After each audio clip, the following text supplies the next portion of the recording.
এই মুহূর্তে আমি আছি হিউস্টনে, ব্রাজিলের ম্যাচ আমরা কভার করতে এসেছি। আপনারা জানেন আমাদের জাতীয় দলের ক্যাপ্টেন, ব্রাজিল দলের ভক্ত, তিনিও কিন্তু হিউস্টন এসেছেন ব্রাজিলের ম্যাচ দেখার জন্য। তার কাছ থেকে শুনবো আজকের ম্যাচ নিয়ে এক্সপেকটেশন।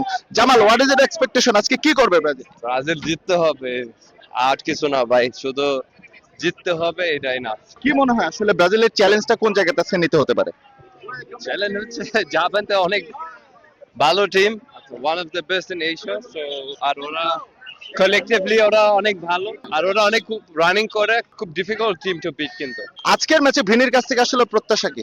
আশা করি উনি একটু গোল করবে। ব্রাজিল কত দূর যাবে? ব্রাজিল জিতবে ভাই। মেসির খেলা দেখে কি মনে হলো এবার? মেসি তো গোট ভাই। কোনো ডিবেট আছে রোনালদো আর মেসির মধ্যে ওয়ার্ল্ড কাপের পর? কি মনে হয় আর কোনো ডিবেট থাকা উচিত? মেসি যেটা প্রুভ করছে এটা খুব রেয়ার। ম্যাচ শুরু হয়ে যাচ্ছে, অল্প কিছুক্ষণ সময় রয়েছে। আমরা ছিলাম আমাদের জাতীয় দলের ক্যাপ্টেন জামাল ভুঁইয়ার সঙ্গে। হিউস্টনে তিনি এসেছেন ম্যাচ উপভোগ করার জন্য। আসলে ব্রাজিল ফুটবলের পার ভক্ত হচ্ছেন জামাল, বাংলাদেশ থেকে ছুটে এসেছেন। জামাল, আর কোন কোন ম্যাচ দেখবেন? 3 তারিখ একটা খেলা আছে, ওইটাও দেখবো। এক্স্যাক্টলি, আসলে জামাল একটু তারার মধ্যেই রয়েছেন। দেখতে পাচ্ছেন আপনারা, সবাই হচ্ছে আসলে ভেতরে ঢুকে যাচ্ছে। অবশ্যই ব্রাজিল জিতবে, অবশ্যই জিতবে 3-0 ইনশাআল্লাহ। কে কে স্কোর করতে পারে? Vini junior, Kunia, Neymar.